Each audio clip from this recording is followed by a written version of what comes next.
Hello, this is Simon Brew. I'm the editor of Film Stories magazine, and a very warm welcome to a very special episode of the Film Stories podcast. Come with me. And I show you how deep the rabbit hole goes.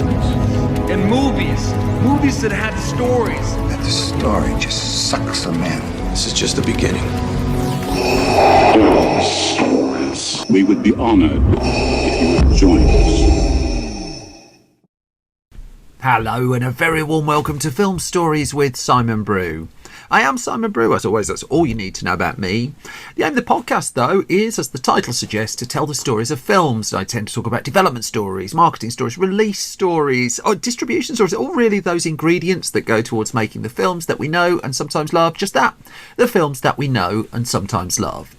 The films I tend to cover on this podcast lean more towards the mainstream than anything else. They're films I'm interested in or invested in to some degree.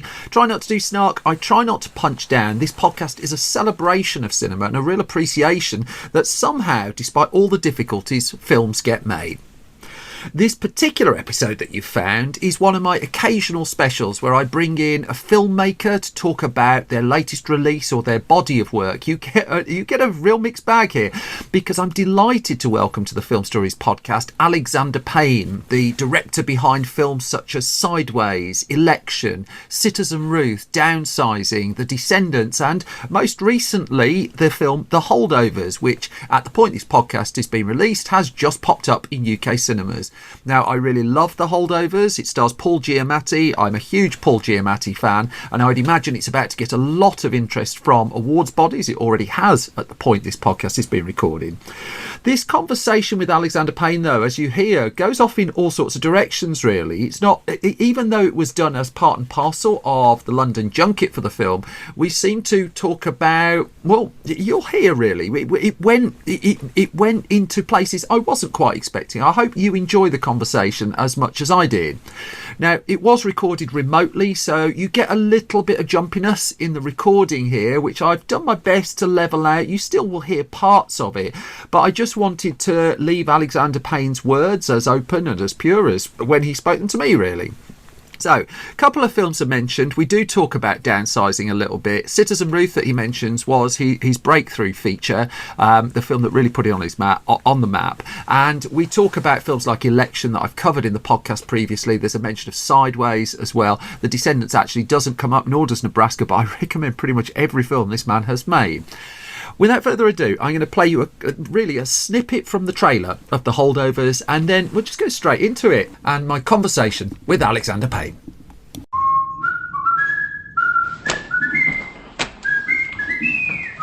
Sir, I don't understand. That's glaringly apparent. I can't fail this class. Oh, don't sell yourself short, Mr. Coates. I truly believe that you can. Every year at Barton Academy, students, faculty, and staff depart the campus for a 2-week winter break. But there are always an unfortunate few who have nowhere to go for the holidays. They're known as the Holdovers. Mr. Hunnam. Hello, Mary. I heard you got stuck with babysitting duty this year. How'd you manage that? You know, he used to be a student, right? Yeah, that's why he knows how to inflict maximum pain on us. I thought all the Nazis were hiding in Argentina. Stifle it, Tully. You just earned yourself a detention, sir. Being here with you is already one big detention. Son of a bitch, that's another detention. Do you think I want to be babysitting you? No, I was praying your mother would pick up the phone, or your father would arrive in a helicopter or a flying saucer. My father's dead. That then was a clip from The Holdovers. I'm absolutely thrilled to be joined by its director and co-writer, Alexander Payne, who's joining me for a Film Stories podcast special. Hello, Alexander. How do we find you? How are you? I'm well, thank you. Thanks, Simon. How are you doing today? I am alive, and I'm happy about that. Good. I've spoken to you once before, which was a few months after the release of Downsizing. You did something really unusual at the end of the interview, and I just wonder if I can start with that. Because I've done quite a few interviews in my time, but I've never had someone ask me at the end, have I read any interesting books? Which you did, just completely out of the blue, completely wrong-footed me. I'm just curious, do you do that a lot? Is that because you must do a squillion of these interviews when you've got something out? Is it a thing for you to ask something back like that? I'm much more interested in asking questions of others than in having questions asked of me. Yeah, and I said also when I do public appearances or public speaking, I think I'm a much better moderator and interviewer than interviewee. Yeah. And so you say you're happier to a degree asking the questions. What do you get out of that then? Because I always Knowledge. think if yeah. But does it ever spark something for you? Is it just making this part of the process a bit more human? Well, look, years ago when I asked you, probably we had a good, interesting discussion as we're beginning to have here.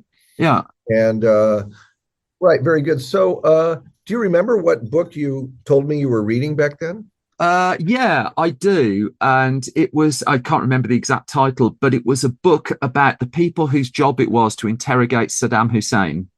And which we had a conversation about, and it was the interesting thing for me was there was nothing really in it for you in terms of professionally. I didn't think you were going to take the suggestion and then turn it into a film, and then we'd both appear on the Oscar stage. It was just I bring it up because nobody else has done it. That's why it's so unusual from where I sit. Well, I'm sorry you are subjected to such No, not at all. Incurious interlocutors. It's not even that, is it? It's just where a human conversation goes sometimes. I recommend to you now a book called Killing Thatcher by Rory Carroll, which is about the IRA plot to assassinate Margaret Thatcher, which is nowhere near as tawdry as it sounds. It's an incredibly detailed, researched piece that's written with the electricity of a thriller. I as a mashup of different things. A million miles away from what I was expecting. Can I ask what you're reading then? Can I return that? I'm not reading anything right now. Oh, you know what I have well, I'm traveling a lot right now, so my reading is undisciplined. Perfect. I brought with me 2 books, which I dip into on the plane and before nodding off to sleep. The writer Harold Lamb, Lamb, an account of Genghis Khan. I've got that. Okay. And I also have what I often take with me, especially if I haven't reread him in a while, Chekhov short stories. I'm a great fan of. I'm not a huge fan of his plays, but I adore his short stories. Well, if you need the lower brow recommendations, come to me. I'm always on hand. I can do that. No, those are pretty highbrow recommendations. By the way, speaking of Margaret Thatcher and mashups, have you seen the Chilean film El Conde? I have not. Oh, please do, because it imagines not only Augusto Pinochet as a centuries-old vampire, but also Margaret Thatcher as same. Okay. I'm surprised it's not a hit in the UK. It's been on Netflix for a few months. It's an interesting time on Netflix as well, that in the UK for the first time, and this is vaguely related to something I wanted to talk to you about. In the UK for the first time, the #1 film on Netflix is not in the English language, which to my knowledge is the first time that has happened. And it's one of the things I was going to bring up to you. I've gone right down my list of questions way too far already. But when I spoke to you before, you talked about how you were one of a small, it's your quote, I'm one of a small but hopefully growing number of American directors who can get decent sized budgets for what we call human or classic or adult or independent or whatever the whole word it is. And this was 2017. And I think then the movies had a little bit of a lull. But the point we're talking about here in the UK, we're on the verge of the release of The Zone of Interest, The Holdovers, All of Us Strangers, Saltburn. These really, and then the film that's topped the Netflix charts is J.A. Bayonna's Society of the Snow. I'm just wondering if you're emboldened in any way that cinema seems to, for all the naysayers around it, had all these incredible films have bubbled up in one go. Isn't that wonderful? Thank you for thank you for framing our contemporary cinema landscape that way. I think that's wonderful. Yes, I'm emboldened and encouraged by what you just described. That's true. And it goes against an environment where, because I was quite downbeat it back in like October, November about movies when Jeff Nichols' film gets taken off the schedule and gets completely taken away. Jeff Nichols, I think, is a wonderful filmmaker. I can't wait to see his next film. I've never had the pleasure, but the work that he puts out is the work that I want to see. And I thought for a while it was getting harder to see. And yet the Holdovers, I mean, centering on that, is getting a cinema release at a point when a year or two ago, I just wonder if it would have even had that. I think every year we inch away from the pandemic. Yeah, is encouraging for us to go back to the cinemas, and hopefully people will be back to the cinemas even more so a year from now. So I mean, going specifically to the Holdovers, I mean, I sensed a frustration from time to time in your interviews. I've gone back over a few of them, that people like me on the journalistic side of the fence keep coming back to something like Sideways as the film that hits them hard. And I adore Sideways. But I'm also now a middle-aged man, genuinely a middle-aged man with a wonky eye who's losing his hair with nowhere to go in life. And so I sort of feel like you're throwing me personally fresh meat here. Now, you've talked in interviews about how you and David Hemmingson shaped the story, about the genesis of it. But the bit I'm really interested in is the tiny human moment in your head where something changes, that an idea in your head becomes something you want to commit 2 to 3 years of your life to. I always find this fascinating in filmmakers. Was there something distinctive here that just flicked the switch, if you will? I call it the flash of an idea. Lovely. It's like a little tiny, glowing piece of kryptonite or something. Yeah. And in my experience, it's rare to have that flash of an idea, like, oh, bing, that could be a feature film. Yeah. In the case of the Holdovers, I had it, Simon, about a dozen years ago after watching a French film. Malouse, was it? Yeah. Yeah, and which has a similar premise, not a similar story at all, but a similar, first real premise. And I went, dink, that's a good idea for a movie, for a different movie. And then it was on my list. And at any time I have, 8 or 10 film ideas that if I ever get around to them could be fashioned into decent screenplays, I feel. And this was one of them. And I just feel very lucky, very blessed that the gods sent unto me David Hemmingson, the writer, in whom I entrusted this premise, and he acquitted himself really marvelously with this screenplay. Can I ask about those idea flashes that you just mentioned? That you said that it's only happened a few times in your career. Can you? I mean, first of all, can you kind of contain what the flash was with something like the Holdovers? And secondly, inevitably, what are the other flashes? What were the others? All right. Well, let me just go back in my own career. Yeah. Jim Taylor, my co-writer, and I were living together in Los Angeles, and I had already read the New York Times, and he read it after me and left on the kitchen table, circled a story for me that I had ignored. Yeah. About an American Indian woman, a Native American woman who had many abortions and had given birth to many children with birth defects. And she was arrested yet again for huffing paint down by the bus station in North Dakota. And that was Citizen Ruth from that. Citizen Ruth. And I read it and I had a flash. This could be a movie. This could be a comedy. So we wrote that. Election. I had been given the unpublished novel. I had been given the unpublished novel, which I didn't want to read for months because it was set in a high school. And this during a period in the 90s where they were making all sorts of dreadful high school movies. And I told a friend of mine, I go, I'm not interested in doing a high school movie. I'm pretentious. Yeah. And he said, no, just read it. Just read it. And then I was reading, it's like, oh, well, this is pretty human. This is pretty interesting. And it came to a moment where the principal sniffed his watch band and it smelled bad. I remember reading that. Yeah. That rang a bell with me because I, at the same time, had a stinky watch band myself, and I hadn't gotten around to going to the jewelry shop and getting it replaced. So I thought, I want to make a movie that has a guy sniffing his stinky watch band in it. Now, that's not in the final movie, but it's telling about the sensibility of that novel. Well, I was going to say, does there have to be a flash for you to decide to? Because I always think filmmakers are at heart slow storytellers. You're committing to something that takes 2 to 3 years to give us 2 hours. But do you have to have that flash to be able to commit to that? Yes. How would you not have that?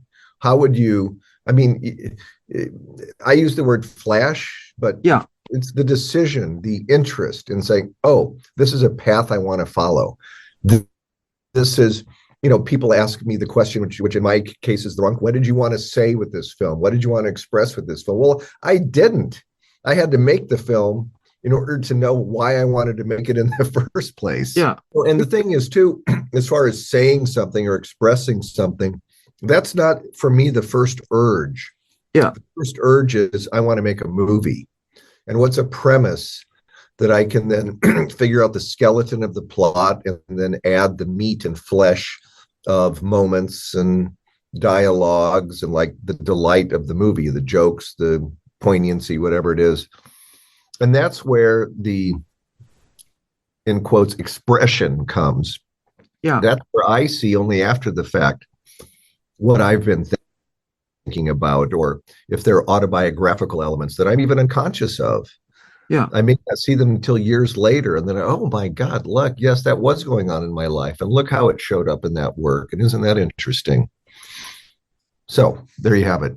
No, that's great. And at the point one of the interesting things about when I talked to you about downsizing was it was 2-3 months after the release of the film, and you were still willing to do an interview about it. It was out of what I'd consider like the promotional period.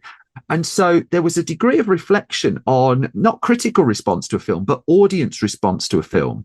And I'm conscious that The Holdovers, rightly, is in the awards conversation now. It's already picking up awards. But part and parcel of that is I've heard you talking about you don't just attend the Q&As, you sit in and watch the film again and again with different audiences. Not always. I do for a while. It's interesting to me. Well, that's kind of what I wanted to get to. Yeah. No, a film is not complete without an audience. Absolutely. But an audience, I'm curious what you take for effectively an American story in the 1970s. What do you take away when that audience is in a different country and responding in a slightly different way? What nuance can you detect in an audience as you take it around the world? What if you look at your question a different way? Yeah. What if I'm watching the film in different places around the world and they're actually responding to the same things at the same time? Interesting. Yeah.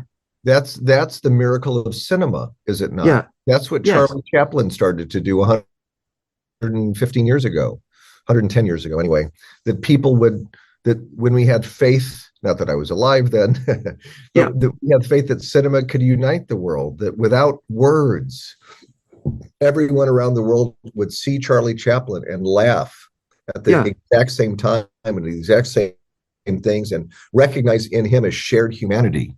Isn't that what we want from cinema, ideally, from art, to recognize in this fractionalized world our shared humanity?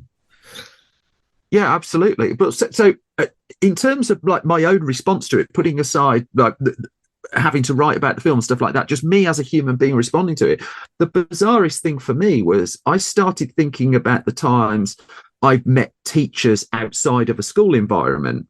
And how it takes a little bit of time for the power dynamic that's usually established to leak away.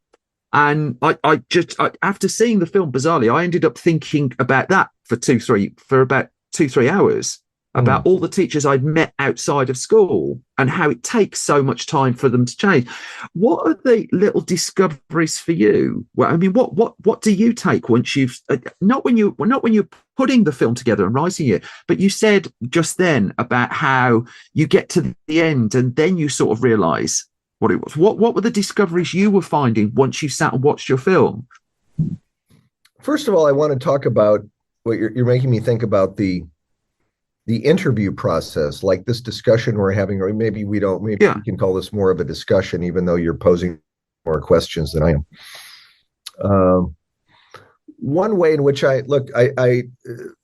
like many who work in the arts, I do work and prefer to work, and it's just what the nature of work is consciously, but unconsciously. Like I don't question what I'm doing; it's what feels right. Yeah, you ask a painter, why that blue? I don't know. It just felt right in the moment. Leave me alone. Why that blue? Because that's what I wanted. God damn it.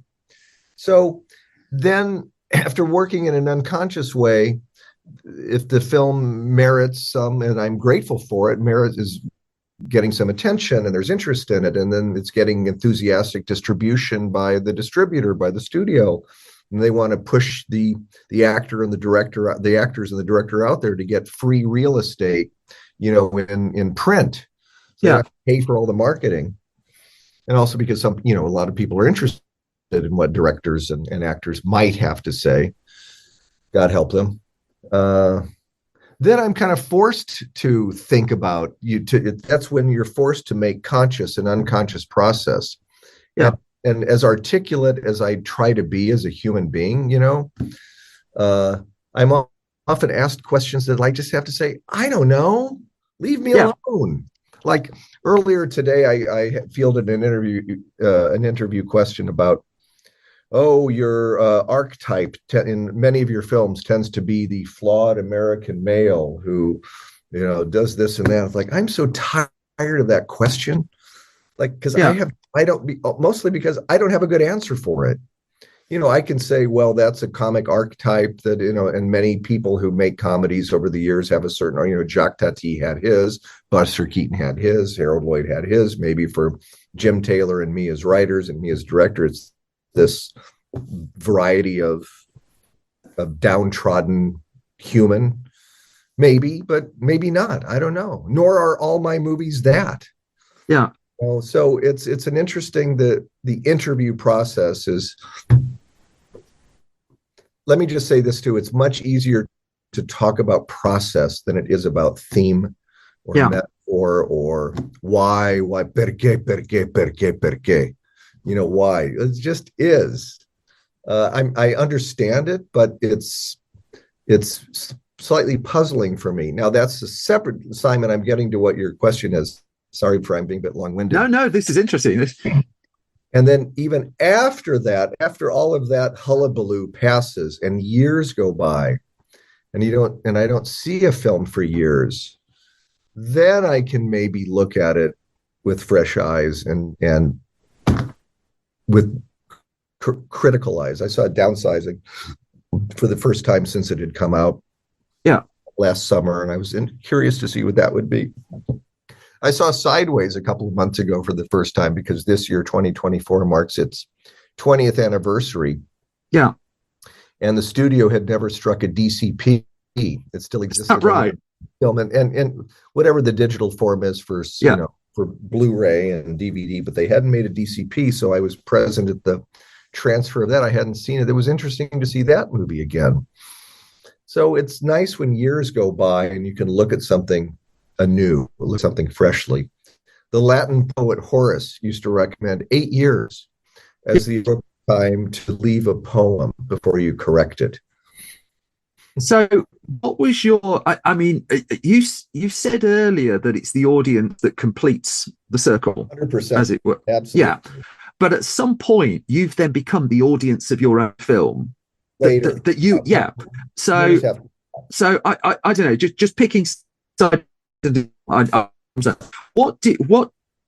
your the process of making the film is the process of making the film. You're good at that. I'm not. The bit where you just as a human being strip the filmmaker away, stop and look at something that was an expression of where you were as a filmmaker, for whether you see it like that or not, 20 years ago.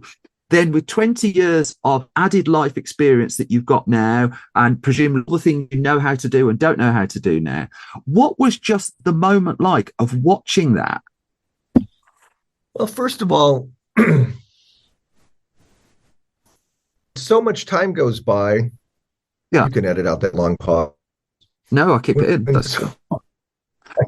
When so much time goes by, it's nice. Usually I transcend self-criticism of like, oh my God, why did I do that? Oy vey, why did I do that? And that, and you get to a point where you accept who that, you said filmmaker, but it's filmmaker, human being, who one was as a human being 20 years ago. So it's, I forgive myself for this excess or that excess, and I just see it as a snapshot of where I was, as you say, as a filmmaker, and then by extension as a human being. Yeah. I also allow myself to do something I won't allow myself, which is to pay myself a compliment. Like there are passages of Sideways, I thought, that's so good. I hope I'd be able to do that again. Yeah. And, you talk about accumulating experience and know-how over time. There's also losing things over time as well. Yes. Is it not common? Do you not see many filmmakers and many artists and other media as well whose earlier work surpasses that of their later work? Yes.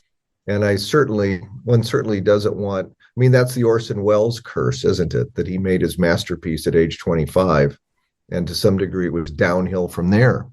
But that also bakes in an assumption, doesn't it? That even if you make your greatest work when you're 20, it doesn't mean that make when you're 80, for instance, doesn't get to someone, doesn't have significance to someone. That saying something's their greatest work almost reduces it to a degree to a Rotten Tomatoes kind of thing. Whereas I was talking to Andrew, who's just made All of Us Strange, and his argument is at no point in your life will you make a perfect film. That even with what you've got in front of you at that moment in time, nothing you do will be entirely perfect. And it's only, as you say, it's the passage of time that fills in some of the gaps. I think Tom Hanks were really interested about that last year, about time completes the movie. But even when people talk about their worst, it's quite hard not to have something in it, isn't it? Not to have what? Not to have something that hits someone somewhere. I guess it comes down primal level to how do we judge what is the best thing ever and what is brilliant and what isn't. It's a human reaction, isn't it? My pause is that I'm trying to absorb what you just said, because we have a lot of different thought balls. I appreciate that. I do that a lot in the air right now. Look, all I can say is, in many cases, maybe not all cases, but in many cases, film directors' work decreases in quality with age. Tarantino's been talking about that, and he has, yeah. Why he wants to retire, because he doesn't want to fall into that trap. We'll see. But Buñuel can. Here's an interesting quote. Let me throw this into the mix. Yeah, this is a Lena Wertmuller quote. She said, "An artist can lose many things," and of course she means filmmaker first and foremost. But an artist can lose many things over the years, but can never lose anger. And I think interesting. He's talking about, that your work is infused with a certain urgency and vitality to say something, to express something, to feel something, and make others feel it. And I think certainly, like with a lot of Hollywood directors, who start smoking the Hollywood crack pipe and get rich and fancy and stuff, their work decreases in urgency and can often do. I don't want to name names. But then you have Buñuel, who made arguably one of his finest films when he was 77 years old, his last film, That Obscure Object of Desire. His powers never decreased. John Huston, to some degree, continued to make very good films toward the end, until the end. So Alan Parker stopped making films, didn't he? Because he just said that directors just keep remaking their old films. I disagree with that. Huh. I did. What was his last film? I was just Angela's Ashes, which is quite distinct from what he'd done before as well. I said to someone yesterday in conversation, I miss Alan Parker films.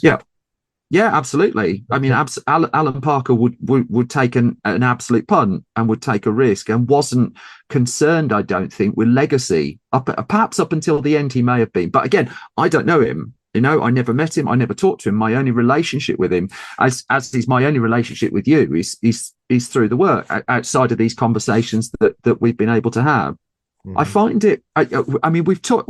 I've got a minute or two left, and I just think we've kind of talked the interview process here, which I never get to do. And I find that quite interesting. That this form that we're having is never dissected to some degree, because at heart, what's brought us together is you 10, 11 years ago, 10, 11, 12 years ago, had a eureka moment that ultimately led to this. I went into a screening room, the start of November, and came out very moved by what I'd seen and a determination to see to speak to you again off the back of that, facilitated by the hidden heroes on this call who never get a thank you. Thank you to the hidden heroes on the call, because they work tirelessly to put this kind of stuff together. I still think it's such a tweed question, but there is still magic here, isn't there? Going back to kind of what we were talking before about what cinema can do and what cinema has done. Ultimately, we're back at human beings. That this is it's a collection of points, granted, but it's human beings have been brought together by film again, by someone telling a story over the course of 2-3 years. I think film is marvelous in that regard. How it brings people together. Sometimes I'm on the promotional, I call it the golden gerbil wheel of film promotion. It's a gerbil wheel, but it's a privilege. It's a privileged place to be. And I'll be at a dinner, or heck, I was showing the film at the Thessalonica Film Festival in Greece in November. Yeah. And there, just before the film was going to start, I hosted a luncheon for members of my second cousins and their kids. I happen to be Greek American. Yeah. And my ex-wife's extended family was there, and our child was there, and I have some old, good friends who were there, and I just said to everyone, look at what film does. This table, this moment, this event, this lunch would not have existed in this form if I had made this movie, and by extension, if the cinema didn't exist at all. Like, how lucky are we? And I think our job is just to pay attention to those moments and value them and treasure them. They're fleeting. Alexander Payne, we're out of time, so I'm going to pledge to track you down in 8 years' time to watch The Holdovers with you, if that's okay. I'd genuinely be fascinated at your response to it. Thank you so much for your time, and I wish you all the best with the film. Huge congratulations on it. It's a very special one. I wish you the best too for the new year, Simon. Thank you. Thank you, and enjoy your books. Take care. Bye-bye. Bye. Bye-bye. And that was my conversation with Alexander Payne. As I mentioned at the start, the wonderful The Holdovers is playing in cinemas now. You can expect to hear a lot of it over the next couple of months from when this is recorded. I expect it to be in serious Oscar contention. I really hope Paul Giamatti wins an Oscar. I don't care massively for the Oscars. However, Paul Giamatti has been doing superb work. Go back to American Splendor. What a film that was. Paul Giamatti deserves every prize on the planet, as far as I'm concerned. And that brings me to the end of this latest special episode of Film Stories. So, as always, thank you for listening and thank you for your time. You can find more from me on Twitter at Simon Brew. You can find more from the entire Film Stories project at Film Stories. If you like what we do, head to patreon.com/Simon Brew. You can get podcast early and ad-free by putting money in the pot here. They're not this particular podcast early, as it happened, just because it was a very late one that I was desperately keen to do and get out. Our website, filmstories.co.uk, updated every weekday. There's loads of stuff on there, and then our magazines, our print magazines are for sale, store.filmstories.co.uk. 2 more to tell you about very, very, very shortly. But I'm in danger of outstaying my welcome, so I'm going to round this off and thank you so much for listening, and thank you for your time. If you can leave a really nice review, if you can subscribe to this podcast, it's hugely appreciated. Whether you do so or not, take care. Thank you for your time. Thank you for listening. I'll be back soon with some more Film Stories. Bye bye.